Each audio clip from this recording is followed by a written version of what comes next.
Bonjour à tous et merci d'être avec nous. Carnaval l'a fini. Hein. Si on passe, je crois, sauf si je savent ça, peut-être qu'il y aura un petit retour pour la mi-carême. Mais enfin, pour l'instant, ça s'est bien passé à Pointe-à-Pitre avec quelques incidents et à Basse-Terre. Nickel comme d'habitude.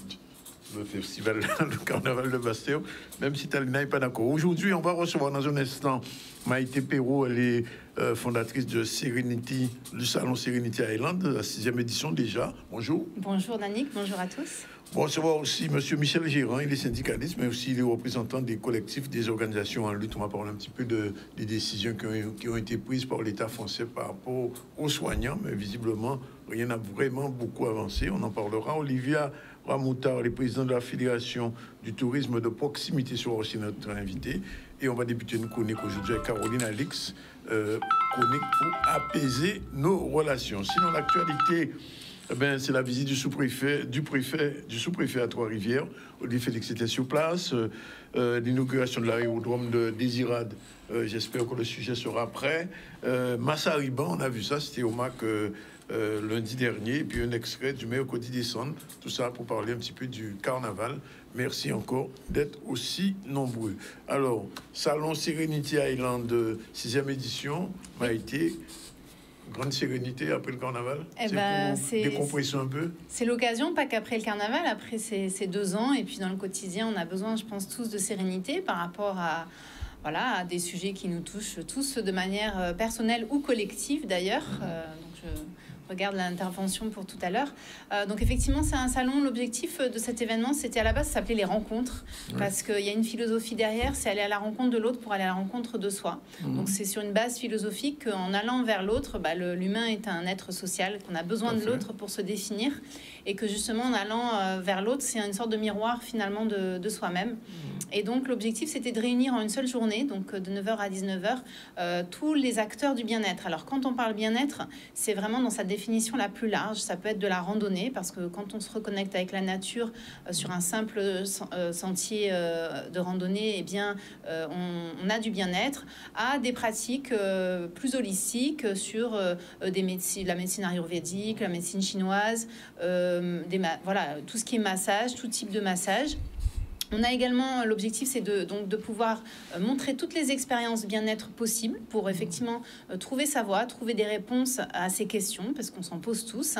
Peu importe le niveau social, peu importe si on a beaucoup d'argent, pas d'argent, on a toujours des questions à se poser de manière individuelle. Ma mission ici, qu'est-ce que je dois faire pour apaiser les tensions, le stress? D'ailleurs, ça sera l'objet d'une des conférences, crise d'angoisse, crise de panique, comment justement les appréhender. On a eu pendant ces 2 ans des exemples, justement, en lien avec ce virus, comment gérer ses peurs finalement. Et puis, c'est donc les expériences bien-être, mais également de manière aussi plus globale, ce qu'on peut appeler le tourisme de bien-être. Donc là, c'est vraiment une vision aussi de notre territoire, de développement de notre territoire sur une niche, finalement, qui est le tourisme de bien-être, qui permettra de créer des emplois dans ce domaine-là, de créer des offres. Aujourd'hui, quand on parle bien-être, je vais faire une retraite où on va bien manger, etc., on pense tout de suite à l'Asie. D'ailleurs, dans beaucoup de flyers, si vous tapez salon bien-être, vous allez voir des bambous, de la fleur de lotus, des choses comme ça. On ne pense pas forcément à notre région Caraïbe, et c'est vraiment cette vision Caraïbe que je souhaite mettre en avant, puisque cette année, donc, on aura des producteurs de Guadeloupe, mais on a aussi l'Office du tourisme de Sainte-Lucie qui sera présent. On aura 3 producteurs quand je dis producteurs, 3 acteurs de la Dominique qui seront là. Également une personne de Saint-Martin, partie française. C'est devenu un salon international. L'objectif, c'est ça. L'objectif, c'est que ça devienne le rendez-vous des acteurs du bien-être de la Caraïbe. Donc, on commence petit à petit, on se fait connaître. Je suis partie en juin, j'étais en mission de prospection avec la CCI. J'ai rencontré des acteurs qui font des choses formidables, qui font des produits formidables. Et l'objectif, c'est notre intégration dans notre région caribéenne, et de pouvoir justement nous unir, créer des offres structurées, et puis faire ces rencontres-là, faire de belles rencontres dans cette journée. Voilà. Alors, je pose quand même la question, est-ce que dans la Caraïbe, ils sont au même niveau que nous par rapport au bien-être? Mais tout à fait. Est-ce qu'on a à apprendre d'eux ou bien est-ce que c'est eux, c'est nous qui devons leur apprendre? Enfin, je pose la question. Alors, moi, ce que j'ai remarqué, c'est que finalement, dans la Caraïbe, on est au même niveau tout court. Sur plein de sujets, plein de choses. Et dans le bien-être, c'est la même chose, puisqu'il y a des dynamiques qui sont similaires. Pourquoi? Parce qu'au final, on est des êtres humains qui vivons dans un même espace, donc sur une île où on a des histoires communes. Et on vit aussi cette humanité, ce monde, face à ces crises qui sont aujourd'hui devenues mondiales. L'économie est mondiale, les crises sont mondiales, etc. Donc, on a des réactions qui sont propres à un être humain de manière, on va dire, similaire. Et donc, ce rapport au bien-être... Alors, en plus, eux, ils ont un peu plus de facilité parce que c'est vrai qu'ils sont de culture anglophone. Nous, on a une culture francophone et de manière générale, on va dire la France est plus fermée à des pratiques qui sortent du dogme scientifique.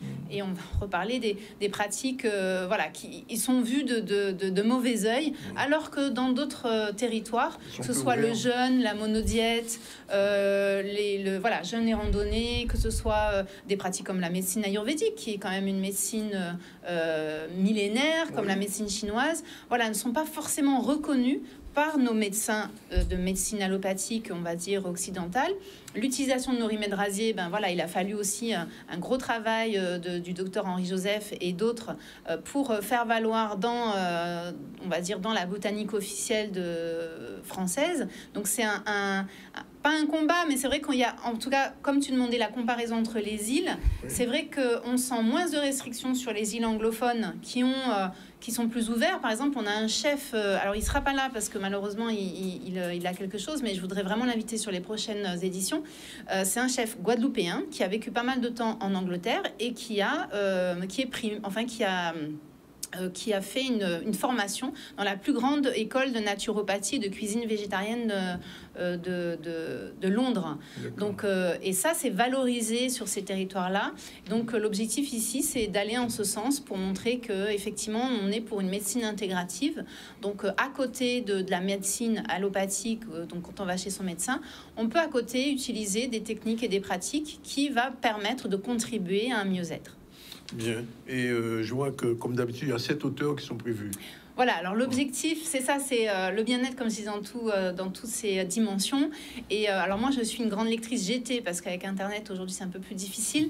Mais j'ai trouvé beaucoup de questions, de réponses à mes questions dans des livres, dans des ouvrages, depuis que je suis adolescente. Et on a des auteurs ici, on a plus de 6 maisons d'édition en Guadeloupe. Et il y a des auteurs qui écrivent sur des sujets qui touchent au bien-être. Alors ça peut être sur le coaching, ça peut être du roman aussi. Donc on a notamment la présence de Monsieur N. Christophe, qui va présenter un roman qui... voilà, et en fait, que ce soit un roman, un livre de fiction, on a un jeune auteur, donc c'est Iliac, son nom d'auteur, qui sera avec nous, qui va présenter son livre de fiction, qui s'appelle L'éveil du feu. Et donc voilà, que ce soit de la fiction, de la fantaisie, du roman, de l'autobiographie, il y a toujours, je pense qu'on n'arrive pas à un livre par hasard et qu'on va toujours trouver des réponses dans des livres. Donc il y a une séance de dédicace et de rencontre avec 7 auteurs de Guadeloupe à partir de 16h. Donc le salon c'est de 9h à 19h et de 16h à 18h. Le salon c'est samedi prochain. Samedi prochain, le rendez-vous le 4 mars, exactement. Oui. Et cette fois-ci c'est à la maison communale de Vanche. Tout à fait, on change de lieu, un lieu un peu plus aéré, que tu connais très bien d'ailleurs, pour ton festival de BD. Oui. Donc un lieu plus aéré, qui appelle à la sérénité aussi. C'est un très beau patrimoine de la ville de Bémao que je remercie. Donc voilà, pour accueillir un petit peu plus de monde aussi, et puis accueillir ces délégations qui viennent de la Dominique et de Sainte-Lucie et de Saint-Martin. Alors je vois que quand on aura payé 5 ou 7 euros, on a un jeu offert, un tirage de la pensée positive. Qu'est-ce que c'est la pensée positive? Alors depuis le début, je travaille avec Yanis Nolba, qui a écrit un livre qui s'appelle Les 18 pensées positives à l'attention des Antillais, parce qu'il s'adresse aux Guadeloupéens et aux Martiniquais. Et donc je lui ai demandé est-ce que je pouvais prendre ces 18 pensées positives pour les utiliser lors de mon salon. Et donc l'objectif, c'est il y a toutes ces pensées donc sont dans un QI. Et quand les gens arrivent, ils tirent une pensée. Alors, cette pensée, elle est caractéristique parce qu'elle est d'abord en créole. Oui. Et donc, c'est un proverbe créole. Donc, et ensuite, il y a sa traduction en français. Et l'objectif, c'est que ça parle aux gens. Et en général, c'est assez drôle parce que c'est toujours un petit message.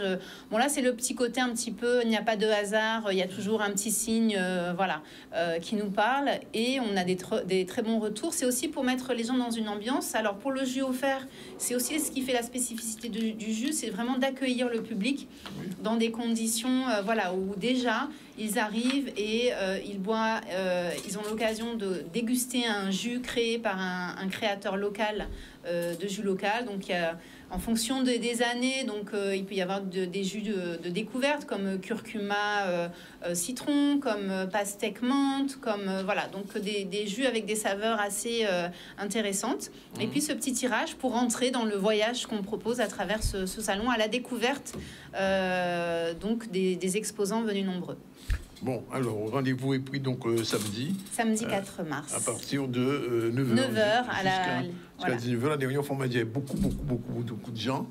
Et oui, on était à plus de 600 personnes. Il y a des allées et venues. Alors, c'est vrai que l'espace Cheikh Boudou est petit, donc ça fait tout de suite. Donc, c'est pour ça qu'on a changé aussi, pour que ce soit plus aéré, que les gens puissent venir encore plus nombreux. D'accord. OK, on prend note et on en reparlera vendredi prochain. Voilà. Alors, on va quitter le salon Serenity et on va parler avec le représentant du collectif des personnels en lutte. Il y a eu, bonjour Monsieur Gérant, il y a eu des informations nouvelles. Est-ce que tout est réglé pour les suspendus? Alors, avant tout, on a bien dit que ça était belle si la Guadeloupe était en toute sérénité, puisque par rapport à tout problème que la Guadeloupe connaît, ça était bien que problème à l'école, problème à de l'eau, problème à chômage, problème à pauvreté, problème à monde qui est suspendu, problème à une série de problèmes qui empêchent nous d'être sereins, que ça était bon, que ça ils font un petit tour à l'Élysée pour parler des violences là qu'il fait à les professionnels de santé, alors que la Guadeloupe est déjà en manque de professionnels de santé, puisqu'il y a un désert médical. Il y a un désert médical qui manifeste, pas ni soins. Et depuis sa fête là, il y a une rupture de soins en plus, qui a causé décès, il y a une surmortalité. Bon, nous pas dit pour qui nous pas ni. Ça t'est bien qu'il y ait une enquête par rapport à ça, puisqu'il y a une surmortalité, il y a une série de crises cardiaques qui a fait des AVC. Donc, la sérénité, oui, mais dans des conditions comme ça t'est belle que demain, que la Guadeloupe vienne au paradis et que nous participions à ça aussi. Nous entendons parler de remèdes gaziers, nous entendons parler de tout ça, c'est belle. C'est ça nous a fait aussi en République là, demain, la santé. Ça a fait 48 thèmes la santé. 48 thèmes déjà, hein? Ouais. Donc ça veut dire que nous avons aussi joué là, malgré nous suspendre, malgré nous dans des conditions déplorables, hein, pas ni l'argent, pas ni salaire, pas ni revenu. Mais nous, ni froid dans ça, nous avons fait. Nous, c'est des professionnels et nous avons pensé à la santé à peuple là aussi. Mais alors, en posant une question là, tout à l'heure, là, gouvernement français, le HAS, oui, prend une décision, dit que pour les soignants, il n'y a pas besoin de vaccin encore. Alors, tous ces gens qui ont dit suspendu là, normalement, ils peuvent aller travailler. Alors, toujours il y a un détournement, à chaque fois, c'est assez vicieux, et puis, tu as parlé d'anglophones et francophones, c'est assez vicieux, là, où la France a dit des mots, et qui n'est pas qu'à tienne compte des mots. Parce que l'HAS a dit, en fait, que quand elle n'a pas ni brisé, ni testé, à part l'HAS, déjà, il y a un premier communiqué du ministère de la Santé, qui a dit, pas besoin de tester, pas besoin de contrôler, arrêtez tout suivi des contrôles. Ça t'avait dit en sous-jacent que le personnel suspendu peut entrer. En situation normale. Situation normale. Pas ni contrôle, pas ni rien. Or, il n'y a pas besoin de parler des suspendus de réintégration. La chaise qui vient après, alors que ministre Brown, puisqu'il est tellement Brown, tout Browné, ministre Brown, qui a dit qu'elle est ni avis à la chaise, il a attendu un avis depuis 4 mois, 5 mois, il a attendu un avis. Quand il a un avis favorable, quelque part, puisque la chaise a dit que quand elle a le professionnel de santé peut intégrer, bon, il a attendu mars et tout, mais toujours est-il qu'il n'y a pas ni pour raison pour rester là. Nous ne pouvons attendre rien à ministre là. Alors que c'est ça qui a dit, qu'il a attendu avis à la chaise. Tu as même vu poser une autre question. L'ARS ici, sinon c'est radio. Est-ce qu'elle nous a ARS? Est-ce qu'elle nous a ARS? Désolé. Depuis arrivé, le monde pas connaître lui, le monde pas connaître fille. Le monde noir, c'est le gendarme qui barli. Tu as resté en ME pour te faire le gendarme, mais malheureusement pas même jour là ça.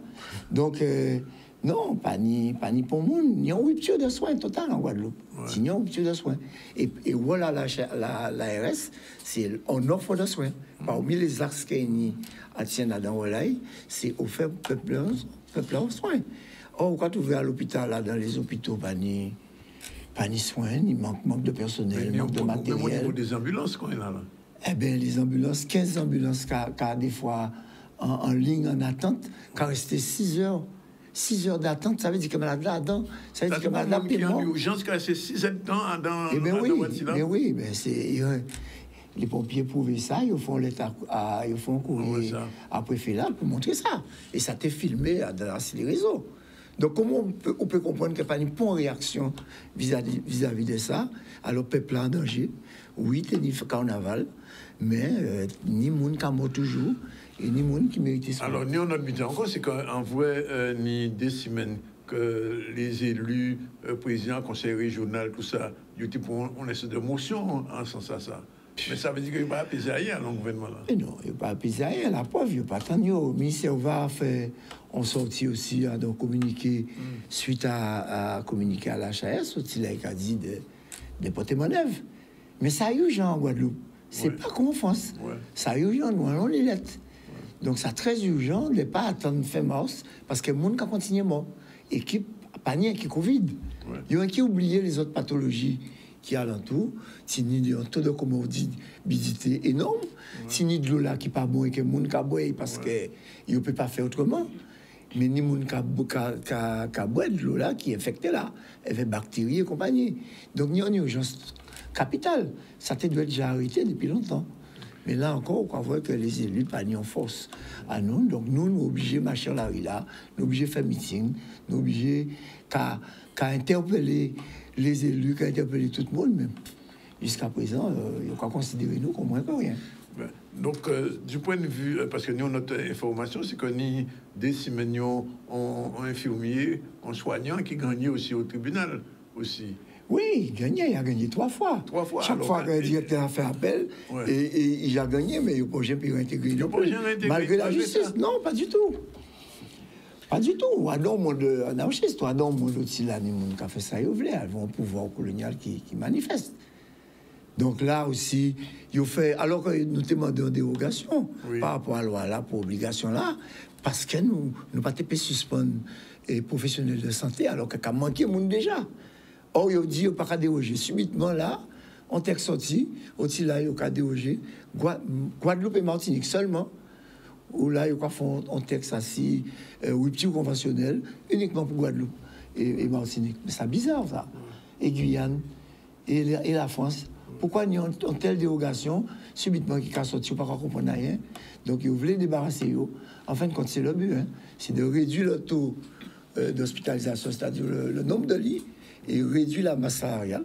Et pour après, mais demain, nous avons 20 peuples là, demain, soins là qui est encore plus difficile. La question à rupture conventionnelle là, quand on l'a en secteur de la santé qui n'est pas d'accord avec ça.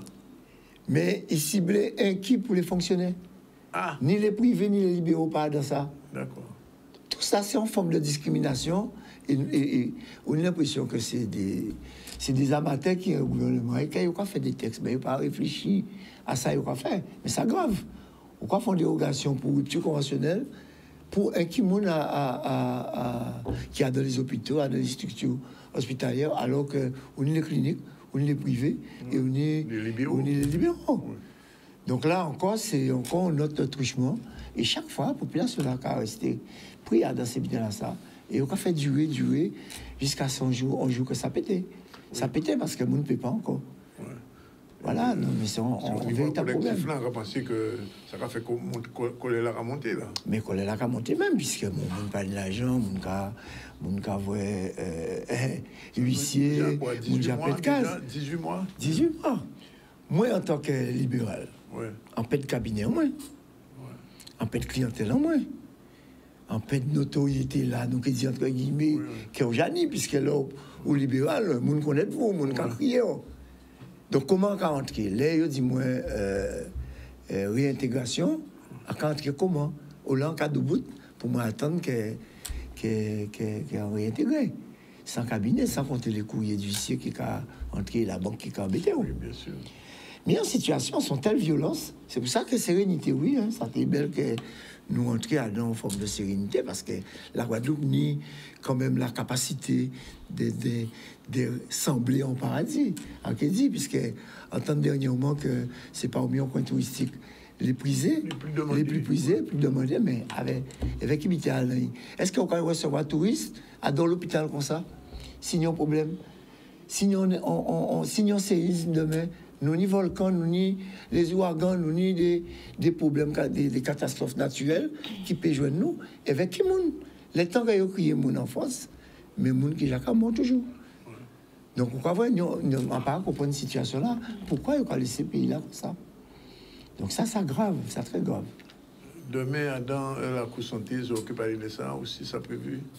Oui, nous toujours qu'à faire des petits mots, anti-paroles entre ça. Demain, c'est les plantes, toujours ils mettent du gazier, comme carrément montré. Donc nous qu'à parler des petits bains, qui gens pour manger en carême, qui gens pour prendre des petits bains pour relâcher les choses, parce que carême qu'a mélangé aussi avec croyance et c'est ça, mais c'est l'habitude de nous. Donc, il y a ça, et puis nous avons une petite parole, un petit bica parole l'après-midi, qui on peut dormir bien. Est-ce qu'on peut dormir habillé? Est-ce qu'on peut dormir sans linge? Qui est bien fait? Que ça nie par rapport à tout ça. Nous, toujours, qu'on continue respecter la profession en nous, pour nous continuer à jouer au rôle là que nous avons joué là, même si nous ne pas payé. C'est bénévole, hein? Nous, les bics là, nous avons fait ça, nous connaissons fait. Ça, nous avons appris à l'école, là, nous avons fait études à l'université, et bien nous avons battu le peuple là, gratuitement. Mais 3 semaines, je t'ai fait un petit séminaire. En colloque. En colloque, c'est bien, en colloque. Des petits mots quand même assis ça, quand même, avant nous bout.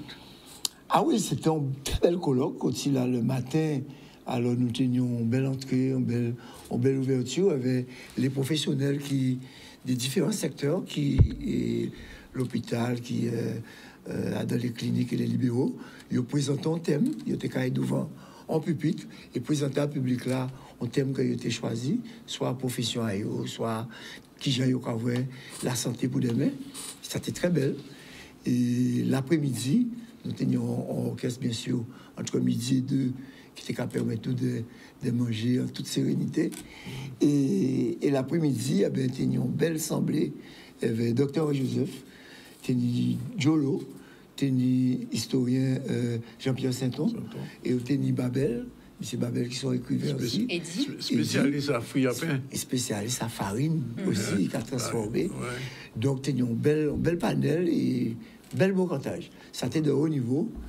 Et nous avons la chance d'entendre Henri Joseph qui a dit que autant de courant que brevet est mondialement. Oui. Mais bon, regardez, il est venu, Kevin parlait de ça, pour faire que c'est qui parlait de ça, mais c'est toujours un honneur pour nous de recevoir des gens qui ont fait. Et dernier vendredi là, qui passait là, et bien nous tenions en journée KBM. Oui, manger. Ouais. C'était en journée, matin et après-midi. Ouais. Ça était belle. Ouais. Chaque monde plantait du riz. On s'est calé à coco, et nous distribuons graines de riz Guadeloupe, que nous fait, et puis ça c'est symbolique. Il y a un bel travail aussi pour KBM. Ah ouais, c'est une association qui a fait ça. Mais il y a KBM, vraiment. Alors, ni mauvais côté à la maladie, la monde qui mort et suspendu, mais en même temps, ça permet de lever un paquet qui était déjà. Mais son capacité que Guadeloupe a, de toujours réadapter à chaque situation. Attention, les moments que je raconte, moi, c'est les gens qui réadaptent à la situation là. Ils ne pas rester là bras croisés. Donc, c'est ça, c'est nègre marron. Ouais. Carrément. Bien, bon, salon de sérénité le 4, et puis demain, est-ce qu'il y a une sérénité quand même dans la Cour santé là? Toujours une sérénité. nous savons ça nous fait. Nous apprenons que pour prendre un médicament, c'est consentement libre et éclairé. Nous ne pas ni donner, nous ne pas ni rien, nous décider que nous ne pas apprendre. Ouais. Voilà, c'est tout, c'est clair. Et jusqu'à présent, la preuve, c'est que quand il est là, il faut commencer par dire qu'il n'est pas protégé et qu'on peut pas la maladie là, mais quand il est là, la HAS, envie de nous commencer, mais qu'à prendre temps pour dire nous que nous pouvons réintégrer. En tout cas... Sans compter que si même vaccin, là, même il y a un paquet polémique quand il est là, à si utilité, à si l'argent que Pfizer offre. Ah oui, ça c'est un autre problème. Un autre problème. C'est un véritable scandale, ça. Un véritable scandale. Ouais. Et qu'il y a un loup mort avec mon vaccin. Il faut forcer mon prendre un vaccin, avec des gens comme moi, il faut dire qu'on a un vaccin, là, pas, finalement, il passe vieillir. Non, inefficace.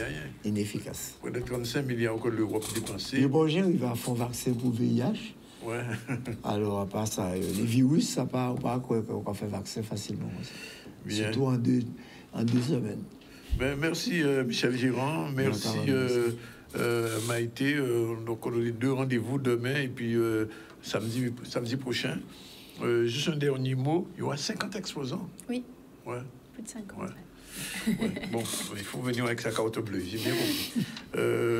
On va retourner à l'actualité rapidement. Visite du sous-préfet à Trois-Rivières. Olivier Félix était sur place, on regarde. De ces rencontres, nous avons fait avec les élus de Trois-Rivières et monsieur le maire de Trois-Rivières un screening de l'ensemble des projets qui sont portés par la municipalité, à la fois des projets qui sont déjà mis en œuvre ou qui commencent à l'être, des projets à venir pour la suite de la mandature et notamment sur l'année 2023, 2024 et suivante, et déterminer quels pourraient être les meilleurs financements, notamment ceux de l'État, qui pourraient être mobilisés pour accompagner ces projets. Effectivement, depuis ce matin, nous avons pu, au niveau de notre municipalité, revoir avec lui les projets sur lesquels effectivement l'État allait intervenir, mais aussi les autres projets qui concernent les autres partenaires. Donc il était, et nous en sommes aussi très, très satisfaits, dans la mesure où nous avons pu avec lui revenir au niveau de la villa pastorale dans laquelle nous avons pu monter ce chantier d'insertion, donc bien montrer l'intérêt économique, bien montrer l'intérêt patrimoine et l'intérêt insertion. Et donc effectivement, nous a confirmé la présence de l'État à nos côtés. Nous sommes revenus et nous irons tout à l'heure encore sur nos équipements sportifs, des équipements sur lesquels l'État aussi à travers l'ANS a montré son soutien et son accompagnement financier. Donc là, nous avons pu sur cette journée bien calibrer les projets d'avenir qui sont à faire au profit de la population de Trois-Rivières et dans l'intérêt général des associations, des quartiers et de Trois-Rivières. Donc très satisfait de cette journée. Voilà, il est déjà 13h04. On prend la première pause. On se retrouve tout à l'heure pour la suite, puisqu'on va recevoir Caroline Alix, Olivier Aramoutar, qui viendront tous les deux. Madame Alix va parler justement d'apaiser les relations, c'est nécessaire. Et Olivier Aramoutar, avec elle, on va faire un point sur le tourisme de proximité. À tout de suite. Bonjour à tous, merci d'être avec nous. On va dans un instant recevoir Caroline Alix. Bonjour. Bonjour. C'est sa première chronique. Mais avant, on refait un petit tour dans le temps longtemps. On revient avec une rubrique qu'on avait il y a quelques années et qu'on avait laissé tomber. Et c'est reparti.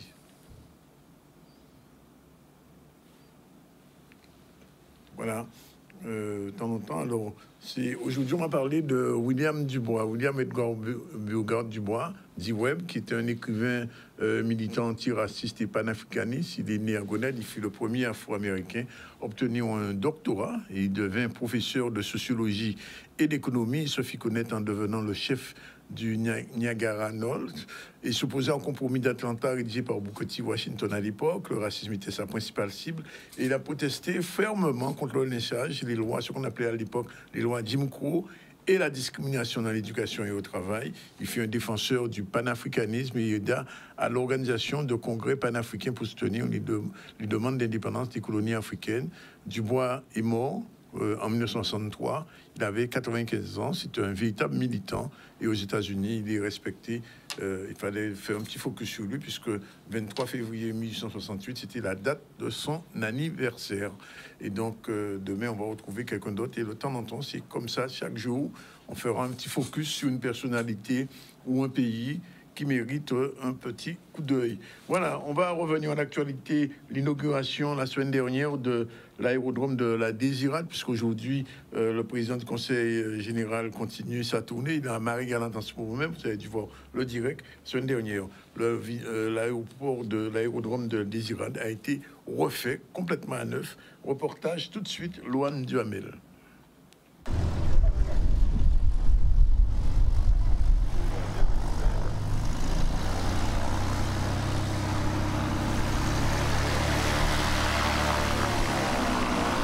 L'objectif, c'est de permettre le développement de la Désirade. On sait très bien que la mobilité, elle est déterminante pour le développement de tout territoire. Donc c'est pour cela que ces travaux, nouvelles pistes pour la Désirade, permettant d'accueillir les avions, mais également les travaux sur le port concernant les bateaux et la route. 3 équipements d'infrastructure qui assurent le développement. Donc nous avions pris cet engagement de créer les conditions pour le développement. Maintenant, une fois que nous ayons cette nouvelle piste, nous sommes en train de travailler pour qu'il y ait un gestionnaire de manière à ce qu'il y ait des rotations sur l'île et nous travaillons pour une véritable politique en termes de développement touristique avec les autres partenaires, la CARL et la région.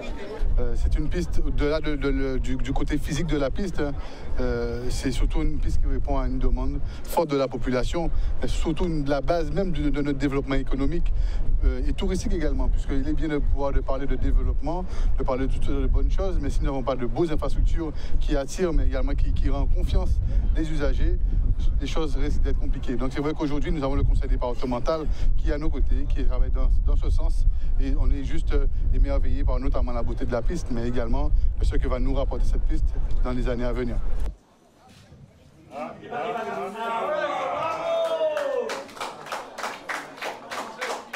La mobilité permet vraiment le développement d'un territoire. Il y a eu un constat que la piste n'était pas dans un bon état. Elle a été fermée au mois d'octobre et aujourd'hui, au mois de février, elle est inaugurée. Il est important pour la population de pouvoir se déplacer. Il y a le bateau, mais il y a aussi l'avion. Donc ça veut dire qu'il y a 2 moyens au moins pour y aller sur Saint-François et Pointe-à-Pitre. Et aujourd'hui, ce que nous avons besoin, c'est de permettre aux jeunes et aux moins jeunes de Désirade d'avoir accès au modernisme, d'avoir accès à tout ce qui est possible que les autres ont sur les autres communes. Et c'est pourquoi cette piste, elle est vitale, parce qu'aujourd'hui, que ce soit l'apport de denrées alimentaires, de médicaments, des placements médicaux, c'est-à-dire quand il y a une urgence, il faut aller au CHU, se faire opérer ou autre. Aujourd'hui, cette piste permet un vrai lien, une vraie continuité territoriale entre la Désirade et la Guadeloupe. Voilà. Et on espère que la piste de Marie-Galante sera aussi rétablie dans les temps qui viennent. Alors, je vous l'ai dit, on va, à partir d'aujourd'hui, le jeudi, recevoir Caroline Alix. Alors, Caroline Alix, bonjour. Bonjour, Danick. Merci d'être avec nous. Alors, peut-être qu'il y a des gens qui ne vous connaissent pas encore. Il faudrait peut-être dire qui vous êtes et qu'est-ce que vous faites dans la vie en général avant d'arriver dans cette chronique. Alors oui, je ne suis pas en Guadeloupe depuis très longtemps, ça fait qu'1 an que je suis en Guadeloupe. Je suis diplômée de criminologie et de médiation et je suis avocate depuis plus de 20 ans, présidente récemment de l'association AMAC qui réunit des avocats médiateurs en Guadeloupe. Oui. Voilà. Alors j'ai quitté la Bretagne pour m'installer en Guadeloupe parce que c'est une île chaleureuse par son soleil et surtout sa culture humaniste. Et ça a été vraiment dans cette philosophie que j'ai toujours voulu exercer mon activité et faire mes choix de vie. Et j'ai donc créé une société de gestion amiable des conflits qui s'appelle Human's Place, qui a édité un ouvrage, L'Art de la paix, qui est en vente libre à la Librairie Générale à Jarry. Alors dans ce livre, j'expose une vingtaine d'histoires vraies de 5 pages qui permet de transmettre des clés au grand public pour pouvoir faire face à ce genre de problématique qu'est la violence à la maison ou au travail, sans forcément avoir à subir les affres d'une expérience judiciaire parfois douloureuse. Donc pour se préparer et pour réagir intelligemment dans ces situations-là, eh bien, à travers ces 20 histoires, j'explique comment protéger sa dignité, comment réunir des pièces importantes pour préparer son procès et surtout comment prendre du recul avec ses émotions. Ça s'appelle L'Art de la paix et c'est en vente. C'est encore disponible cet ouvrage? Oui, c'est encore disponible. Alors, il faut le voir. Et donc, la première chronique aujourd'hui, ce sera sur les violences conjugales. Alors, pourquoi les violences conjugales? Les violences conjugales parce que c'est l'un des sujets qui permet le mieux d'appréhender les outils de développement personnel que j'essaye d'utiliser pour accompagner tant les justiciables que les personnes qui vivent des situations de crise.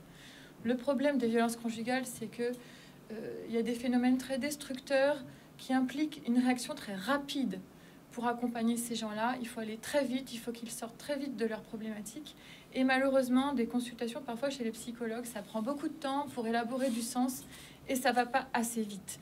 Nous, les avocats, j'ai remarqué qu'on était plus concentrés sur l'aspect juridique oui. de la situation, humaine, alors qu'on est face à des gens complètement anéantis, démunis, qui ne peuvent plus fonctionner et qui ont beaucoup de mal à réunir les documents qu'on leur demande et même à comprendre les portes de sortie. Donc, avant d'aborder l'aspect juridique, il faut retrouver de l'équilibre, de l'homéostasie, une espèce de sérénité, un calme. Sinon, on ne peut pas travailler avec ces gens-là. Voilà. Alors, dans cet ouvrage, il y a plusieurs cas. Il y a le cas de Sophie qui illustre bien les pièges de l'emprise dans les couples. Alors, est-ce que vous pouvez nous expliquer, Caroline, de quoi il s'agit exactement, ce cas de Sophie et l'emprise qu'elle subit? Alors, à travers ces 20 histoires, malheureusement, j'ai souhaité aborder des cas les plus courants. Oui. Les plus courants, peut-être les moins dramatiques, mais les plus courants. Et pour autant, le cas de Sophie, il conjugue violence psychologique et violence physique au point que cette femme est arrivée chez moi en me confessant qu'elle était au bord du suicide et qu'elle avait fait demi-tour au bord de la rivière en bas de son terrain. Le problème des femmes qui subissent des violences intrafamiliales ou conjugales, c'est qu'elles sont motivées par un seul désir, c'est protéger leurs enfants. Et malheureusement, elles s'inscrivent dans des relations de dépendance affective et économique qui font le jeu de l'agresseur et qui font le jeu de l'emprise. Comprendre qu'on va mieux protéger son enfant en dehors d'un milieu toxique qu'à l'intérieur, voilà, c'est déjà un grand pas. Donc la problématique des violences conjugales commence par un rapport affectif et symbolique.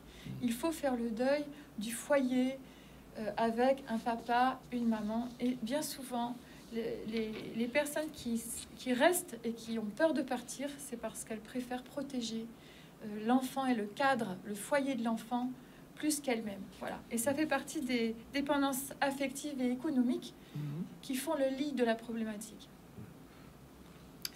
Alors,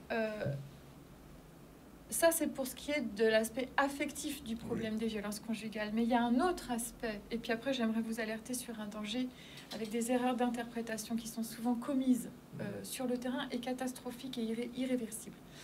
Sur le plan juridique, il faut bien comprendre que le texte est très court. Le texte en droit pénal est très court. C'est l'article 222-13 du Code pénal qui punit les violences aggravées, c'est-à-dire sur des personnes vulnérables, c'est-à-dire dans le foyer, à cause de la dimension affective justement qu'il y a dans le foyer. Cet article, il est très lapidaire et ne fait appel qu'à une seule notion juridique qui est en plus médicale, c'est l'incapacité de travail. Oui, voilà. L'ITT. L'ITT, voilà. Et trop de femmes vont à la gendarmerie alors qu'elles sont encore pleines de bleu ou pas encore cicatrisées, pour avoir réparation et justice, mais elle se présente sans le certificat médical qui va prescrire cette ITT, et donc, sur un plan purement pénal, eh bien, les autorités de police sont obligées de constater que l'infraction n'est pas caractérisée parce qu'il n'y a pas la preuve. Il faut nécessairement un certificat médical. Malheureusement, le Code pénal oblige. Oui. Donc, c'est particulièrement douloureux pour toutes ces femmes de faire demi-tour en disant, bon, ben alors maintenant, je vais devoir prendre rendez-vous chez le médecin qui n'est pas toujours disponible. Oui. Il accepte de l'accueillir plus ou moins rapidement. Ça peut être le lendemain, le surlendemain. Elle est éprouvée, elle est choquée. Il faut sortir, il faut retourner avec le papier en se disant, mais qu'est-ce qui va m'arriver cette fois-ci? Donc, ce que je veux, c'est alerter sur les violences conjugales, sur le fait que le premier réflexe à avoir, c'est pas la police, c'est pas la gendarmerie, c'est le médecin, c'est le docteur. C'est le docteur. Alors, il y a une autre problématique avec cette ITT, c'est que les barèmes sont pas clairs. C'est au bon vouloir du médecin qui va vous recevoir. C'est 4 jours, 5 jours, 8 jours, etc. Voilà, au-delà de 8 jours ou égal à 8 jours, en droit pénal, ça veut dire quelque chose. Et les sanctions sont encore plus lourdes quand c'est plus de 8 jours. Donc, le médecin a une responsabilité de départ énorme vis-à-vis de son patient, dont il ne mesure pas toujours l'importance parce que le médecin, lui, n'a pas le suivi de l'histoire derrière, devant le tribunal. Sauf que l'histoire de cette personne qui a été esquintée et blessée, atteinte dans son intégrité physique et morale, elle est conditionnée sur un plan judiciaire à ce papier et à la qualité de ce papier. Alors, il y a quand même le côté toxique et puis il y a le côté pervers dans ce genre de situation. Alors, ce que je voudrais aujourd'hui, c'est sensibiliser le public sur le fait que c'est pas la même chose d'être face à un triangle dramatique et face à une personnalité perverse. Je m'explique. Oui. La relation peut devenir dramatique lorsque quelqu'un soit se victimise, soit agresse l'autre, et ça plonge tout le système familial dans des tensions, de peur, de tristesse, où finalement, même l'agresseur devient la victime, Oui. et les enfants vont devenir les sauveurs, finalement, de papa ou de maman. Ce que je veux, c'est alerter les femmes qui sont victimes de violences sur deux problématiques distinctes. Il y a le triangle dramatique de Karpman, qui est un processus toxique, relationnel, très courant, très classique, sur lequel on peut agir en agissant sur la posture victimaire pour en sortir et rester dans une relation mature et responsable. Et il y a la problématique perverse qui, elle, consiste à atteindre la dignité d'une personne et à l'empêcher de trouver son épanouissement pour esquinter sa confiance en elle. Et ce sont deux choses différentes. J'ai vu trop de femmes projeter sur leur mari, sur leur conjoint, des situations de profil pervers, alors qu'en réalité, c'était juste un triangle dramatique qui se jouait et que les parties de la famille, les membres de la famille n'arrivaient pas à contenir ou à gérer. Et ça, c'est un beau gâchis parce que dans la problématique perverse, on ne se parle plus. Oui. On ne peut plus se parler, sinon on est en danger. Alors, il y a un autre cas, là on a vu le cas de Sophie, le cas de Christophe, ce que vous appelez dans votre ouvrage la mort symbolique du père. Qu'est-ce que c'est exactement? Alors, je voulais aborder avec vous aujourd'hui une notion qui est très courante en pratique et très peu véhiculée sur le plan juridique et médical. Ça s'appelle l'aliénation parentale. Oui. C'est-à-dire que oui, dans nos familles, il y a des hommes agressifs physiquement qui ne contrôlent pas toujours leur colère, ou psychologiquement, parce qu'on est dans des situations de dépendance affective ou économique. Mais il y a aussi des femmes qui vont un peu s'emparer symboliquement de l'affection de leur enfant et utiliser leurs enfants sans s'en rendre compte, en projetant sur le père une image diabolisée, au point que l'enfant va adhérer. Et je veux dire, il n'y a pas un pour rattraper l'autre. Je veux que dans mon discours, il y ait un équilibre parfait entre les problématiques, soit des femmes, soit des hommes, au sein des couples. Il y a aussi des femmes, il ne faut pas se voiler la face, qui ont l'art de transmettre à leurs enfants une image diabolisée du papa, auquel l'enfant va finir par adhérer. Et ça, c'est catastrophique pour sa construction. Et il y a très peu de moyens de réagir contre ça, et les papas sont souvent très dépourvus juridiquement. Pourquoi? Parce que dans l'intrafamilial, il n'y a pas de témoins, il n'y a pas de preuves, et c'est la clé de voûte d'un procès et du fonctionnement judiciaire. Donc ce sont des zones d'ombre dans lesquelles il y a du secret, et dès qu'il y a du secret, le système judiciaire est impuissant à faire respecter la loi et à injecter de la justice et de la justesse dans les relations. Alors, je vais vous poser la question, Caroline. À ce moment-là, comment vous intervenez en tant que médiatrice? Alors, avant tout procès, avant tout arsenal juridique. Alors, cette question de la médiation, elle est particulièrement utile, Danick, là où vous la posez, parce qu'elle est interdite en cas de violence. Ah. Pourquoi? Parce que il ne faut pas que l'auteur instrumentalise le médiateur pour imposer à l'autre des conditions de rupture inadmissibles ou particulières. Donc on contre-indique la médiation dans les cas des violences conjugales. Par contre, avant d'en arriver au coup et aux violences, la médiation peut être utile pour aider la personne à partir avant l'irréparable. À prendre conscience de sa participation. C'est pas toujours le cas, hein. C'est pas toujours le cas, malheureusement. Hein. Mais non, mais c'est ce qu'il faudrait faire, et c'est avoir le courage de quitter ses dépendances pour prendre de l'autonomie financière et affective en amont. Alors, il y a une autre question que je vais vous poser, c'est ce qu'on appelle la fiction probatoire. Qu'est-ce que c'est exactement? Alors, c'est bien ça dont je parle, c'est-à-dire que dans tous les milieux où il y a du secret, que ce soit au travail ou dans la famille, il n'y a pas de preuve de ce qui s'y passe et de ce qui s'y joue. Or, un procès devant le juge, le dossier, il est fondé que sur des pièces et des preuves extérieures au discours de la personne. C'est-à-dire qu'un juge va considérer comme véritable tout ce qui ne vient pas de la personne concernée. Oui. Et donc, dans ces espaces d'ombre, où il y a beaucoup de secrets, eh bien, tout est possible, et c'est la loi du plus fort qui revient. Donc, comment gérer ces zones d'ombre? Justement, c'est ça. Et ces angles morts. Oui. Voilà, c'est un petit peu ce que je vais vous expliquer au fil du temps, à travers ces 20 cas de 5 pages, où je dynamise des outils qui sont le triangle dramatique de Karpman, compilé au soleil narcissique. Je l'appelle le soleil narcissique, parce que c'est une manière de schématiser comment quelqu'un va porter atteinte à votre dignité en tant qu'être humain, et vous faire perdre toute confiance en vous. Donc, comment réagir par rapport à ça? Et enfin, peut-être prendre conscience des besoins dans lesquels on est, qui est plus un besoin de paix, de sérénité, de calme, que d'assistance de son partenaire. D'accord. Et je pense qu'il y a on est le 23 aujourd'hui? 22? On est le 22 aujourd'hui ou le 23? 23. Donc ce soir, il y a quelque chose? Alors oui, ce soir à la Librairie Générale, je vous propose de parler du harcèlement moral au travail, dans le cadre d'une conférence, où vous pourrez me poser des questions en direct. Et ce sera le thème de la prochaine chronique avec toi, Danick, le harcèlement moral au travail. Merci, Caroline. Et puis, on se retrouve jeudi prochain. Alors, on va revenir à l'actualité. L'actualité, c'était le carnaval, bien sûr. Vous avez vu un petit peu le carnaval? Oui, c'est formidable. Vous étiez où, à Pointe-à-Pitre ou à Basse-Terre?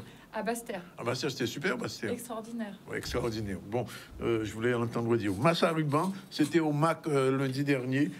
Reportage Vianney Valdez, c'est quelque chose d'assez ancien qui a été repris par Raymond Tourin. Regardez un peu le résultat. Nous avons regardé en qui manière, au début des couleurs, là nous sortis, de qui nous y qui profession nous, qui nous peut mettre nous, tête collée, qu'on dit haïtien, pour nous faire pays avancer. Alentour à un symbolique.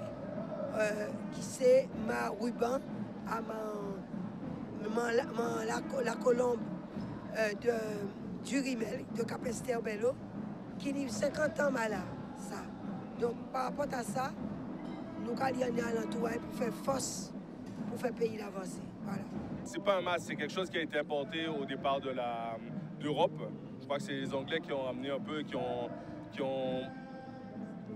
essaimé un peu dans toute la Caraïbe. Et aujourd'hui, nous, on s'en est servi, en tout cas, Massa Robert Raymond, ce qu'elle en a fait, s'en est servi pour ramener du lien entre les différentes ethnies qui cohabitent en Guadeloupe. Donc, c'est aujourd'hui l'essence de ce qu'elle a voulu faire aujourd'hui. Là, c'est la Guadeloupe. Il faut nous sembler à l'endroit Guadeloupe pour renforcer et faire qu'elle et qu'elle nous passe mal à ça pour Timoun nous. On est véritablement dans un esprit de rassemblement. On veut que toutes les communautés qui vivent en Guadeloupe puissent s'approprier le lieu. Parce que le MACT, c'est pas le MACT, c'est notre MACT. Et il faut que ça puisse devenir de plus en plus notre MACT et puis qu'on puisse y venir et se l'approprier, que les gens visitent le musée, ça c'est une chose, mais on va accueillir de toutes les façons un maximum d'événements qui vont permettre à tous les Guadeloupéens de venir s'approprier le lieu.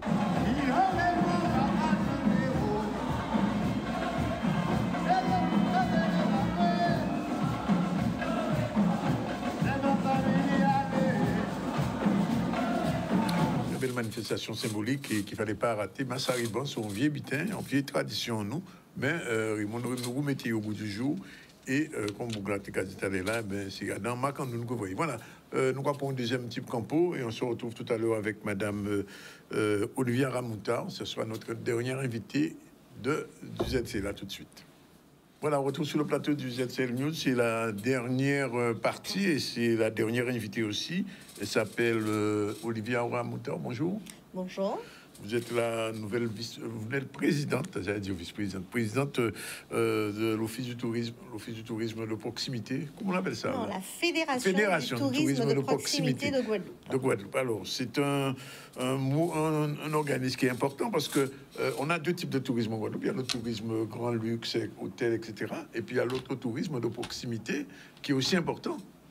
Et très très important parce qu'effectivement c'est un secteur qui est majoritaire d'ailleurs en termes de lits touristiques. Combien de lits à peu près? Aujourd'hui, il faut compter 16 000 lits sur le territoire, donc à peu près 4 500. Plus que les hôtels finalement. Ah oui, 3-4 fois plus, bien 4 sûr. fois plus que les hôtels.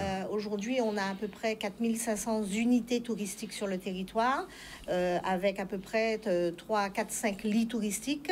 Donc le calcul est vite fait, hein, 16 000 lits. 16 000 lits et combien d'emplois à peu près? Positionnés sur l'ensemble du territoire. Alors voilà la question qui est une question centrale parce que il est souvent reproché à cette filière de ne pas faire d'embauche. Oui. D'accord? Alors, je voudrais quand même signaler aujourd'hui que ces 4 500 unités touristiques correspondent à un certain nombre de propriétaires et correspondent à un certain nombre d'emplois activités. Au moins un emploi par an. Ah ben, mais complètement. Oui.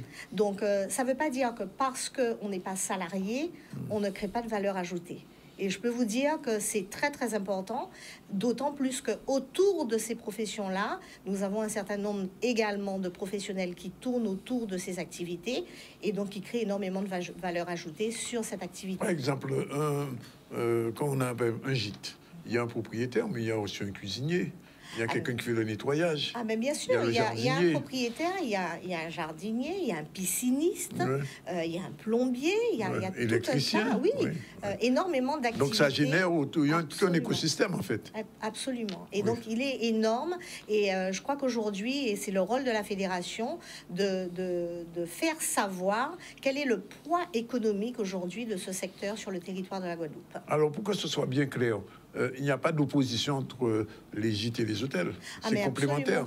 Absolument pas. Vous savez, dans une destination, il faut qu'il y ait des hôtels. C'est la porte d'entrée d'une destination. C'est normal. Oui. Et il faut de l'hôtellerie. Il n'y a aucun problème. Nous, on n'est pas là pour être en compétition avec les hôtels. Absolument pas. Nous sommes là pour être reconnus comme un secteur important, une filière importante. Je rappelle qu'il ne l'a jamais été avant la fédération. Alors, justement. Alors, j'ai comme regardé, mais je me souviens plus du nom. J'ai vu comme des gîtes de haut niveau, hein, quand même. Hein. Ah ben, vous savez, y a des étoiles aussi pour les gîtes ou pas? Absolument. Il y a des étoiles. Il y a une classification. Et d'ailleurs, c'est un peu notre rôle aussi à la fédération de permettre à nos adhérents de monter en gamme. Parce qu'aujourd'hui, on a une clientèle de plus en plus exigeante. Une clientèle qu'on se veut arriver un peu de l'extérieur avec des codes. Et donc, notre objectif, c'est que nous aussi, propriétaires de gîtes, c'est de promouvoir aller vers l'excellence. Voilà, aller vers l'excellence, proposer du service, et c'est le rôle que nous jouons aujourd'hui. Alors, pour que ça soit bien clair aussi, quand quelqu'un vient loue un gîte, avec ou sans repas, comment ça s'organise? Parce que bon, à l'hôtel, on sait qu'il y a petit déjeuner, etc., etc. All inclusive. Est-ce qu'il y a de all inclusive aussi dans ces gîtes? Alors, il y a énormément de propriétaires qui ont compris qu'aujourd'hui, on ne peut pas faire uniquement que de l'hébergement. Oui. Donc, la notion de service prend tout son sens. Il faut pouvoir apporter à un client qui visite nos hébergements du service, tout simplement. Il veut une activité, il veut manger, il veut se faire masser, il veut une journée exceptionnelle. Nous avons ce devoir de pouvoir répondre aux exigences du client. De plus en plus, et nous travaillons, vous avez dit un mot qui s'appelle All Inclusive, et bien de plus en plus, nous travaillons un peu cette offre, le gîte All Inclusive. D'ailleurs, par exemple, pour la clientèle locale, nous savons que c'est pas la même clientèle, c'est pas le même profil, c'est pas le même besoin. Mais est-ce que c'est le même prix? Est-ce que c'est le même prix? Non, parce que on est sur une clientèle étrangère ou hexagonale, on est sur un séjour de 13 jours en moyenne. Ah bon, en moyenne. Un client local, oui, c'est le week-end. Voilà, ce sont beaucoup des formules week-end, donc on n'est pas sur un même modèle économique. Par contre, on sait aussi que c'est cette clientèle locale, il faut lui proposer du service. Le all inclusive s'adapterait très très très bien à cette clientèle. Alors, et donc on réfléchit là-dessus. Alors il y a un autre aspect, je suis là pour poser des questions même embarrassante, c'est la question, est-ce qu'il y a déjà maintenant un site ou bien un catalogue où on puisse retrouver les sites de la Guadeloupe? Alors, un catalogue. Alors, au départ, la fédération, c'est une fédération professionnelle qui est là pour monter au créneau et représenter la filière, d'accord? Donc, défendre les intérêts. Mais plus nous allons, plus nous avançons. La fédération a aujourd'hui 3 ans et demi. Nous avons donc cette demande des adhérents qui nous demandent cette visibilité à l'extérieur. Oui. Et donc évidemment, la fédération a ce devoir également, cette deuxième partie, donc de pouvoir répondre aux exigences de nos adhérents. Et c'est un projet que nous avons pour 2023, permettre à nos adhérents d'être visibles au national lors des salons. Et d'ailleurs, nous travaillons une offre avec des comités d'entreprise, puisque nous sommes en relation directe aujourd'hui avec des comités d'entreprise sur le national, pour que les hébergements de la fédération soient vus au national par des vacanciers. Donc ça veut dire qu'aujourd'hui, il y a des critères particuliers pour ouvrir un gîte ou pas. Nous ouvrons un gîte comme ça, je ne l'ai pas envie quasi ou quoi, ils font un gîte. Il y a un certain nombre de paramètres à respecter. Absolument, il y a une méthode, il y a une méthodologie. Aujourd'hui, vous savez, le gîte a toujours été considéré, et c'est probablement pour ça que c'était pas structuré. Ça a toujours été considéré comme la petite maison au fond du jardin. Voilà. Aujourd'hui, ce n'est pas le cas. C'est un vrai métier. Oui. C'est un vrai métier avec, il faut des compétences pour gérer. Aujourd'hui, on est face à un monde en mutation, une mondialisation, une exigence. Et bien, nous devons de nous adapter.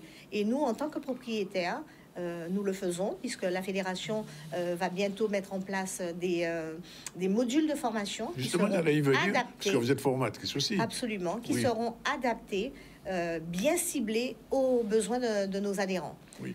Et des formations qui soient immédiatement opérationnelles dès le lendemain sur les structures. Parce que ça aussi, c'est important. Alors, vous avez dit pour l'étranger, mais pour les Guadeloupéens aussi, on doit pouvoir... Alors, l'autre question, pas embarrassante, mais qu'il faut poser, c'est dans les îles du Sud. Est-ce que le gîte se développe aussi bien à Désirade, à Marie-Galante qu'à Coussinte? Absolument. C'est là la force de cette filière. Je l'ai dit en préambule, c'est que nous sommes déployés sur l'ensemble du territoire et des îles. Et d'ailleurs, nous avons donc renouvelé notre conseil d'administration fin janvier, et nous avons bien fait attention que le territoire soit représentatif. Donc aujourd'hui, nous avons des membres du conseil d'administration qui couvrent l'ensemble du territoire. Donc nous avons une vice-présidente qui s'occupe des îles et qui s'appelle Betty Bessery. Ah, Madame Bessery. Voilà, nous avons un vice-président qui s'occupe de la Basse-Terre qui s'appelle Guillaume Wins. Oui, parce que justement, j'allais poser l'autre question. Est-ce que c'est équilibré? Parce qu'on a le sentiment quand même que le gîte s'est plus développé dans Grande Terre, dans le Nord Grande Terre, que sur la Basse Terre, dans le Sud. Alors, effectivement, au moment où je vous parle, nous avons beaucoup plus d'adhérents sur la Grande Terre, et c'est la raison pour laquelle il nous fallait un représentant sur la Basse Terre. Ce que nous avons fait, parce que il y a énormément de structures sur tout ce qui est bouillante, etc. Et donc, nous faisons d'ailleurs un appel, je profite de votre antenne, pour faire un appel à l'ensemble des propriétaires de gîtes du territoire et leur dire de nous rejoindre, parce qu'il est important d'appartenir à un groupement professionnel. Alors, la semaine dernière, il y avait cette journée du CTIG pour le tourisme, enfin de la région du CTIG. J'ai pas quand même senti dans la région, au travers des discours, que le gîte était suffisamment pris en compte. Eh bien, vous savez, la fédération fait ce travail-là. Donc, je crois que de toute façon, il n'y a plus le choix. Nous représentons cette force économique et touristique importante et majeure. Les faits sont là. On va donner le temps au temps aux institutions de reconnaître les faits. De reconnaître le travail. Et donc, s'il y a formation, ça veut dire que progressivement, il y aura de la création d'emplois? Absolument. Il y aura de la création d'emplois parce que, justement, nous avons pour objectif, nous avons monté des commissions où nos adhérents vont pouvoir travailler, parce que finalement nos problématiques qu'on traite viennent de nos adhérents. Et donc l'idée c'est, on a un projet de rencontrer par exemple le Pôle emploi, parce qu'on s'est rendu compte que un propriétaire peut-être ne peut pas faire une embauche globale, mais si on est au moins 2 propriétaires à embaucher par exemple une femme de chambre. Oui, on peut travailler sur... Voilà, on peut travailler sur des binômes en tant qu'employeur.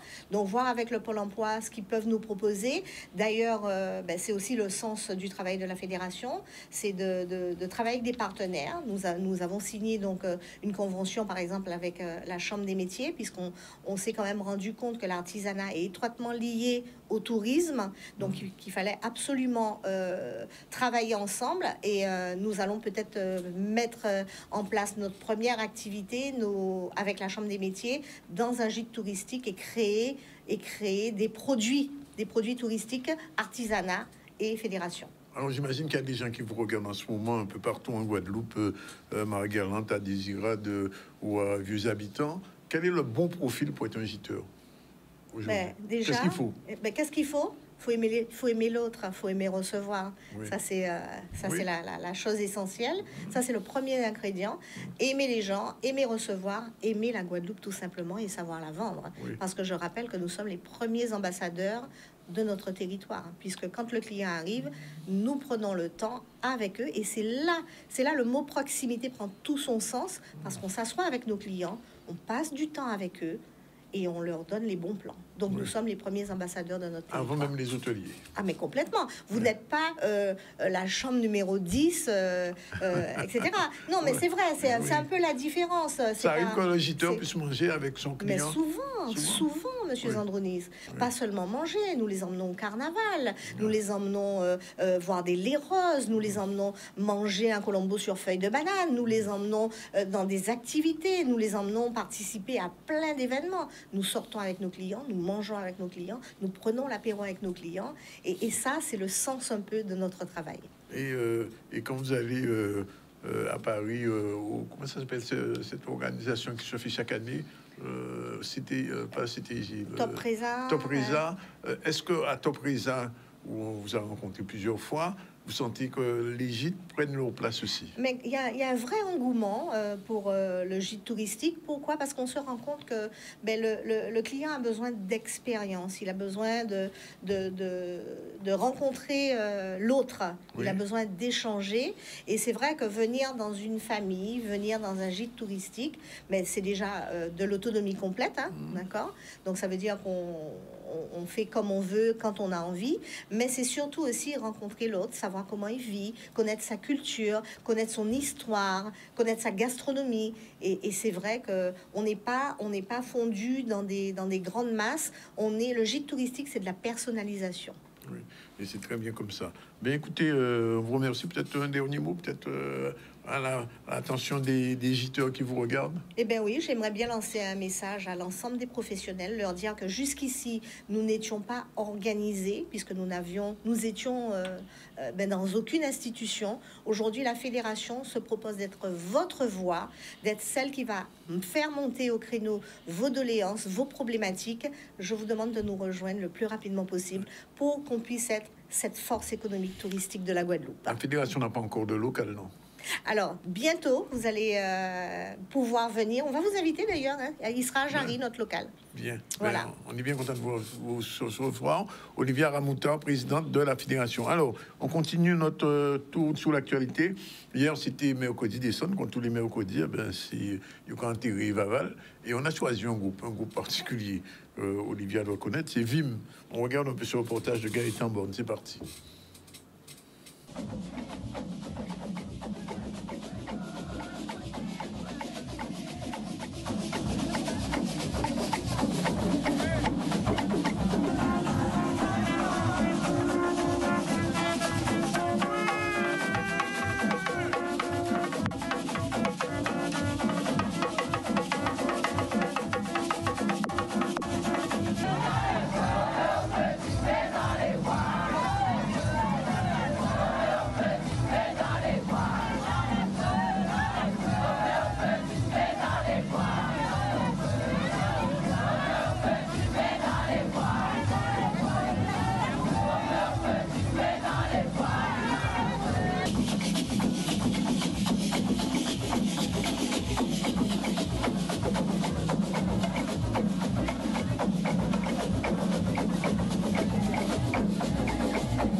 Voilà, et un dernier reportage, c'est cette interview du policier suite aux événements de dimanche dernier à Pointe-à-Pitre. Vous savez que le défilé, c'est la grande parade, c'est plutôt mal terminé à Pointe-à-Pitre, puisqu'il y a eu un délinquant qui portait une arme et qui a été intercepté. Il y a eu des échauffourées avec les policiers, il y a eu 3 ou 4 policiers blessés. Reportage tout de suite, Olivier Félix. Bah écoutez, d'abord, je suis un peu amer. La fête, c'était une belle fête. Elle a été gâchée. Gâchée par quoi? Gâchée par un individu armé dans la foule qui nous a été signalé. Et donc, on a été interpellé. L'interpellation s'est très, très mal passée. Il ne s'est pas laissé faire. Et donc, on a été amené à utiliser la force pour l'interpeller. C'est parti en bagarre. La foule des individus qui étaient dans la foule s'en est mêlée. Et donc les collègues ont été pris à partie par la foule. Il a fallu intervenir et donc on a dû intervenir en utilisant les moyens spéciaux, c'est-à-dire les moyens lacrymogènes pour pouvoir dégager nos collègues qui étaient mis en difficulté par une foule de personnes hostiles. Donc voilà, la foule, je parle de la foule, mais il ne s'agit évidemment pas du public. Il s'agit donc de tous ces individus qui viennent armés au carnaval. Et évidemment, la police, quand elle voit des gens armés, elle ne tourne pas la tête.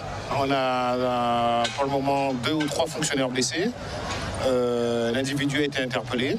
Voilà, c'est les seuls éléments que j'ai en ce moment à vous donner en l'état actuel.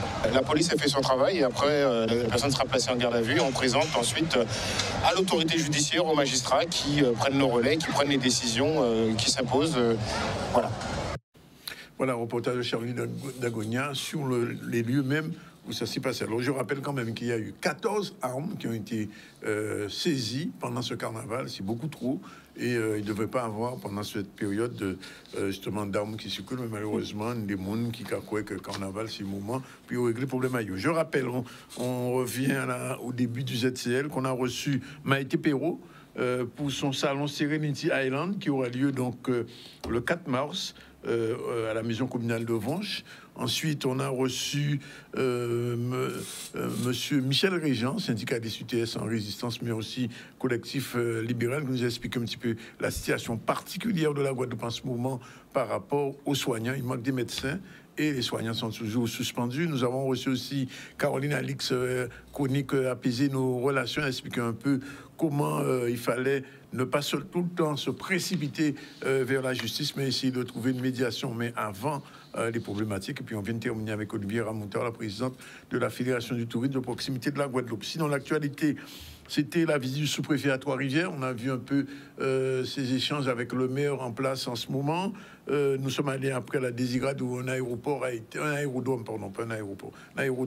a été inauguré la semaine dernière. On a vu cet échange sur les Massaribans relancés par notre ami Raymond Taurin. C'était particulier, intéressant. C'est une vieille tradition carnavalesque amenée ici, si je ne me trompe pas, par les Indiens, les premiers Indiens qui sont arrivés en Guadeloupe. Et puis, on a été faire un petit tour du côté du mercredi des centres de vivre. Voilà, c'est fini pour aujourd'hui. Aujourd'hui, le temps longtemps était consacré, il faut vous le rappeler, à William Edouard Dubois. C'est un écrivain militant antiraciste panafricaniste américain qui est décédé le 27 août 63, mais il était né le 23 février 1968. On vous remercie. Aujourd'hui, c'est Yann qui était à la réalisation avec nos 2 assistantes habituelles, Talina à droite et Njoana à gauche. Merci. À demain à la même heure.